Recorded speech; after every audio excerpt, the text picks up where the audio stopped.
Hey guys, Vanguard Tactics, episode number 2. I'm Stephen Vox, and I just want to kick this off with a massive thank you to everyone that watched my first episode.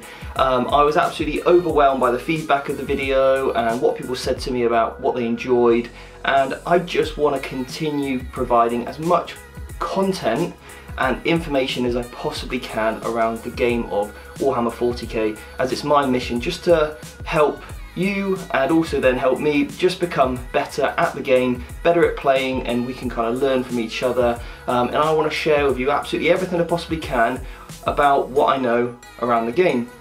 So in this episode I'm going to be covering my game with Tom Leighton. So Tom is one of the co-hosts of the Honest Wargamer podcast. He's also a very top competitive player and a super nice guy along with it. He also is in the ETC Canada team, so he always plays at a very high level. I think he went 4-1, maybe 5-0 at the recent Grand Tournament that I did as well at Warhammer World. I think he maybe even came like top 5. He could have even come second. And correct me if I'm wrong, Tom, in the comments, at the LGT London Grand Tournament last year. So very, very good player.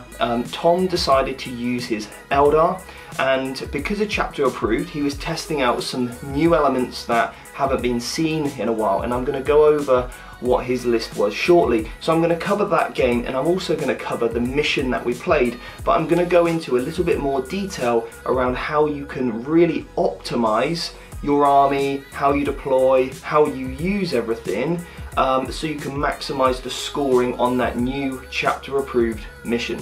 So the mission, myself and Tom decided to use one of the new chapter approved Eternal War missions. We randomly determined the mission and we came up with supplies from above. So I've got the mission here on my phone. So what I'm going to go over is just the kind of highlights of the mission, just to give you a really good in-depth sort of knowledge behind this mission.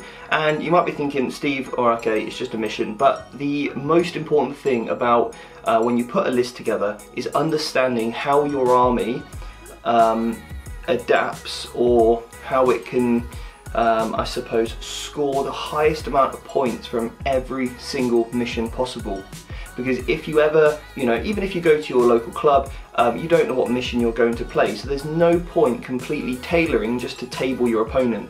And especially now with the new chapter approved missions, where even if you do table your opponent, what is the most important thing is actually the amount of victory points you score over the course of the game.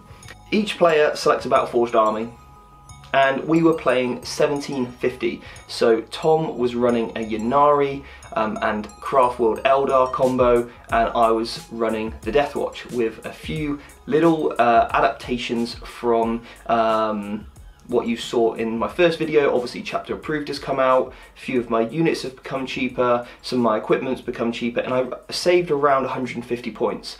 And because my squads were coming in at 182, I decided to chip off a little bit of points here, there and everywhere, just to make sure that I could fit in another squad of how I wanted. So we played 1750. You set up the battlefield, create the terrain, then you roll off, starting with the winner, alternating placing objectives until 4 have been placed. And they can't be within 12 of each other, 6 with board edge as per usual. Because you roll off, and the winner determines the map, so obviously that's randomized, and we drew Dawn of War, and then I believe I won the roll-off, so I picked my side. Tom then didn't pick the deployment, so he had to deploy his entire army, which basically means Tom's going first, okay, in this new chapter approved. So Tom deploys his whole army, I can then counter deploy, but I know I'm going second. The only chance I have of going first is if I seize on a 6. And I can't remember if I even decided to. I think I might have let him go first, perhaps, I can't really remember. But at the end of the day, Tom went first. And what do we have here? Drifting on the wind. So at the start of the battle round, starting with the player who had first turn, alternate picking objective markers. For each objective marker we both roll a d6. We kind of roll off. Whoever scores the highest can move that objective marker 3 inches, and that's really important.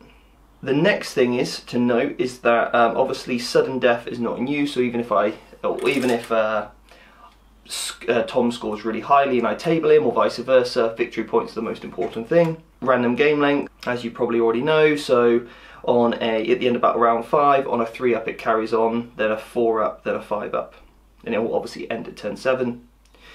Victory conditions, whoever obviously scores the most will win. Then we've got secure supplies, starting from the 2nd battle round.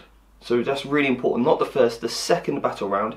Each player scores 1 victory point for each objective marker they control at the start of their turn. So, completely different to what you're used to. This now is at the start of your turn you score. It's progressive scoring, so you can score every single turn, so turn 2, 3, 4, 5, 6 and 7. And it happens at the start, but not turn 1. You control it if you've got more than 3 than your opponent.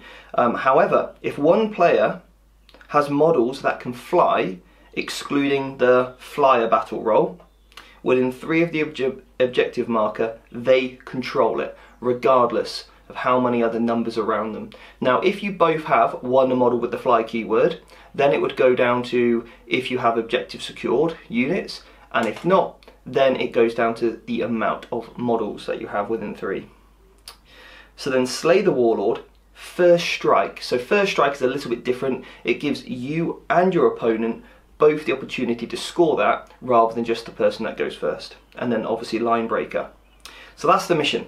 Tom took in his list the Incarn, who, if you've never seen her used before, it was something that I took the ETC in Croatia, and something I've played with essentially all year, and I absolutely love her rules, the ability to pop her up wherever you want, incredible, and an absolute beast in combat as well. So he took the Incarn with, I think, a Warlock, and then a unit of 20 Guardians, which were Ulthway, and then Shining Spears, 9 Shining Spears, and they're a real powerhouse hitting unit. I think that was his Ynnari detachment. I could be wrong, but anyway, we'll go with that. Then he had a battalion detachment of a Leighton.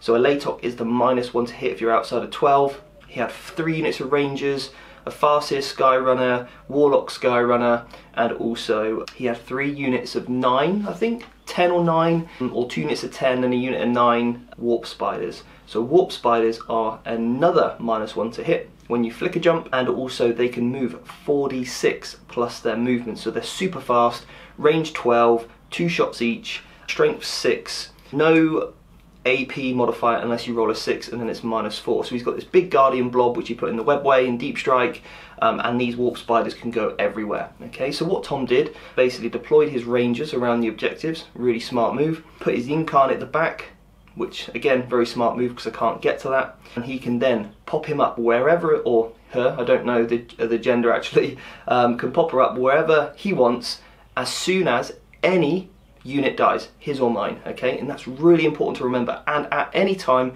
multiple times throughout the game, or even turn, okay, or phase, it really doesn't matter. So obviously I'm really used to playing with her, so then I know exactly how to counter her, which really went in my favour, and that goes down to, I'm going to do another video on knowing your opponent's list and what it can do, and that's one of the strong things that you can do, is really understand what it is that is going to hurt you most, and that Incarn is going to literally destroy my entire army if I let her. Spears on the front line, Tom goes first. I then set up basically everything in cover, everything out of line of sight, and what I do is I measure 44 inches away from the Shining Spears, okay? So with all my Guardsman units, I'm 44 inches away from that unit, because essentially what Tom can do there, because I need to keep my Knight and my tank protected behind my screen. Now, because of the new FAQ, you can only fly in the movement phase, which means that if I put my Guardians, like let's say 42 inches away, the Shining Spears can move and advance 22 inches. He can then cast Quicken on them, which is a power to move again, another 44 inches. The first thing that he has to hit will have to be my guard line. of, you know, my screen basically. And on my Patreon page, I'm going to put a document on there on how you should screen, because I see so many people taking a screen but then just not really using it very effectively. So I'm going to cover why you need it, what it can consist of, what it should look like, how you should deploy it, and also how you keep it alive for multiple turns, because so many people lose their screen turn 1 and it's not going to do its job. You need your screen to be alive for essentially at least up to turn 3. Okay, and that's really, really important, and that can be the difference between winning and losing games, is whether you've managed to keep your screen alive. And that's something I'm going to cover on my Patreon page, and I'm going to put a link in the comment section if you'd like to subscribe, and I would really appreciate it for just $1 a month. It just helps me keeping these videos going and everything else. So I basically deploy 44 inches back. The spears for 1 CP can also advance in charge, that's why you need to be so far back. Basically, one of my units of Deathwatch, which has got a big unit of bikes and also Deathwatching to absorb that first hit. So what I'm going to do is I'm going to show you now the highlights of the games, and I've done a little bit of commentary in between each turn. So I think that's everything. If I've forgotten everything, I'll come back to it. But what I'm first of all going to do is show you the list, and what I'll also do as well is, if you're on my email list, which is at www.vanguardtactics.com, I'm going to send you out both mine and Tom's list so you can take a look at it, as long as I can get Tom's permission first. So I'll send that over in an email for you so you can subscribe on the website. Again, I'll put a link to that. Okay, so that's where I put all of my best content, is through my emails. Okay, so without further ado, onto the games. Okay, Vanguard veterans, this is Deathwatch versus, well, this is the amendment to my guard list, guard Deathwatch and night list. That I took the GT heat. This is 1750, and I've managed to squeeze in a little bit extra. I'm playing against the Tom Leighton, and we're going for, he's got my favourite model of all time, the Incarn. What an absolute beast. And we're basically playing one of the new chapter approved missions here, and Tom's bringing back warp spiders with shining spears. So there's a lot of fast moving flying units. Dawn of War deployment. There's 4 objectives, which you can see by these lovely water based plants. Peace lilies, I like to think that we're fighting over. The 4 peace lilies. This is a mission where basically these are going to move each battle round up to 3 inches, so it's going to be a really interesting game. I mean, these are looking awesome. Look at that. Nice. No, mate, I genuinely love the purple. It's nice. What about these ones, mate? Well, look, they're work in progress. Yeah, all right? Yeah. We're still stripping them. It's fine. Yeah. It's fine. So try and do a little turn-by-turn review. So the end of Tom's first turn, I didn't seize. So the bikes shot forward. Now Tom had some pretty awful rolling. So he went to go for a protect first from the Warlock, this boy, on these guys, and rolled a double 1. So we had to use a re-roll not to perils, because those Warlocks love killing themselves. They do. Then, even with the +1 to cast, rolled like a 3 and a 1 or something for quicken, so those boys did not go anywhere, and he didn't have any re-rolls. However, what did happen was those sniper chaps took a wound, yeah, off with the Watchmaster. So he's pretty pissed, yep, and now it's the Deathwatch. Oh dear. Time to retaliate. Right, so that's the end of turn 1. Deathwatch moved up, kind of holding on to this objective. This Deathwatch here moved up as well. Now, that unit of shining spears that was there is no longer there. Yeah, the tank commander, the Deathwatch Knight did an absolute number on these chaps. Tom did use -1 to hit, and then I've also cleared away a couple of the old Rangers and a couple of Warp Spiders over there. And also I took 5 out of 6 wounds off the Farseer. I decided not to charge here, or decided not to re-roll a number, because obviously if he dies, Tom would bring his Incarn up here and destroy me. So I've decided to leave him over there, where he's out of sight, out of mind, I think, mate. Oh, that's very rude. He wants to come and play. So that's turn one. Now the objectives might start moving. Yeah, that's a good shout, actually. So how does this work then, Tom? So we roll a d6 for each one. Yep. And whoever wins the roll gets to move it up to 3 inches. If we draw, then no one moves it at all. Cool. So we've got a roll off. For this one here first. Sounds good to me. He's got a 4. I've got a 5. I get to move it 3 inches, but it's not going to make a single bit of difference. So I'm literally just going to put it 3 inches over here, closer to me. All right. Cool. Tom. This one over here. Here we go. 5. All 3. All right. Oh, I'm going to put it 3 inches closer to me. Cool. Yep. That's good. It's going to go over there. I'm just going to post it over under here. See, guardsman, he's like, oh shit, I have to move now. Right, okay. Over here. This one. 4. Got a 4. Ooh. 3. Okay. Just going to move it 3 inches. Oopsie, sorry, I'm knocking over laterally. Nice models. Yeah, there you go. And finally, this one underneath the ranges as well. Yep. That's 1. Oh, I think I could be moving this one. You could. Where do you want us to go? Exactly I'll stick my 3 inches towards me. Still going to be within. Still going to hold it, yeah. 'Cause if I'm stood on top of it, you can't physically. Exactly, yeah. So, but now we only score points at the start of your turn. So Tom's going to score 1 there, and also 1 here, and I'll probably score 1 here, and 1 here. Yeah. So this is where the first turn advantage you were talking about. Right, so Tom, with some sneaky tricks, pulled over the warp spiders. I shot him in his movement phase with my stratagem, only killed a few. Then brought over the other warp spiders, did some doom and guide shenanigans on this unit here that is no longer here, because these guys also dropped down and shot them to pieces. So that was Tom's second turn. He's also now kicked me off this objective, so I'm only going to score 1 point this turn. So I've got some work to do. So, quick roundup of this turn. My Deathwatch jumped down and obliterated both the units of warp spiders there. Managed to control this objective again. Did loads of damage over here from the 2 battle cannon boys over there. Deathwatch here also dropped down, killed the warlock, which meant the incarn popped up, but I have tagged a unit of rangers, so it's all to play for there. So currently, as it stands, I've got my 2 objectives back, and Tom is also on 2, but it's all to play for going into turn 3. All right. So objectives, buddy. Oh, we've got to move our objectives again. Right, so end of Tom's turn. No more Warlord, Guardsman died, Deathwatch stood fast. I took a lot of Deathwatch kills from smites, but the Incarn, I did some real good rolling actually and saved all of theirs with the old Storm Shields. Thank you for those.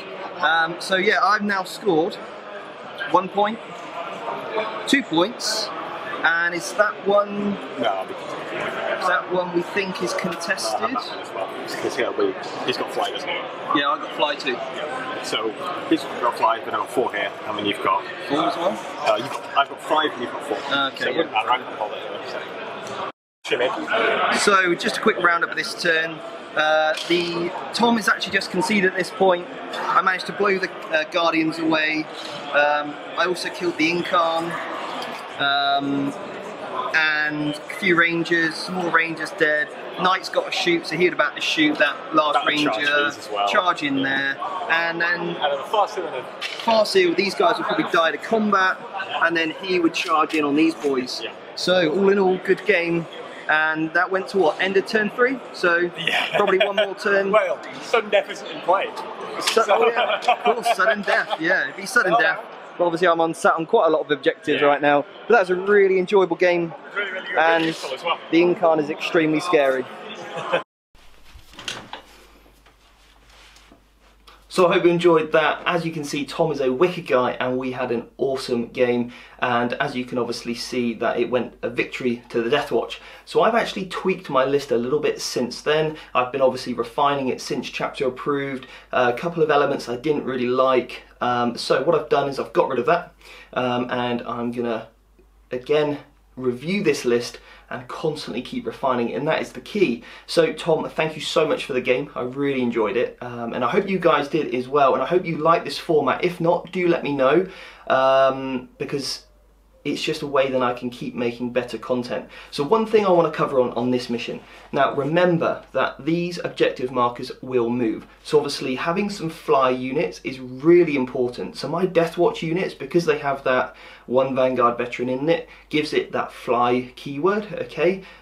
So that means I'm always going to do well. So was Tom. So just make sure you do have some fly units in your army if possible, okay, where you can, and that's where you're going to really strike and basically grab those off your opponent's objectives, okay, because if he's got a screen, tends to be infantry based, you can flank or do it like a maneuver and really allocate yourself to one side and just grab that whilst you focus on maintaining your own, and over the course of 7 turns you're going to win that. So the most important thing here is to make sure you do 2 things. With your models, if you're playing an objective marker that is, for example, fixed, okay, so as in like, let's say it's on a base or it's some sort of modelled objective marker, when you deploy your models, you need to make sure you completely wrap it, okay? That way, no matter wherever this objective marker moves to, you're still going to have a model within 3 inches, okay? That's really important. If the objective marker is completely flat, then the best thing to do is stick a model on the very center of the base, so wherever it moves, you're still going to be within 3. And that's just a very quick conversation you need to have with your opponent at the start, is, you know, is this a flat objective marker or is this a solid, like kind of more piece of scenery type of objective marker? Most competitive tournaments will use flat pieces, so it might be worth getting yourself some of those, okay? But either way, you're both on the same page, so just make sure you, again, understand that before the round, essentially. The next thing to note as well with this mission, again, you score at the start of your turn, okay? So when you deploy, and this is something I'm going to go over on the Patreon video and document, just make sure you understand that you don't need to be there from turn 1, okay? And that's really important. You only need to be there by turn 2, okay? And also, so that, you know, give yourself some movement range.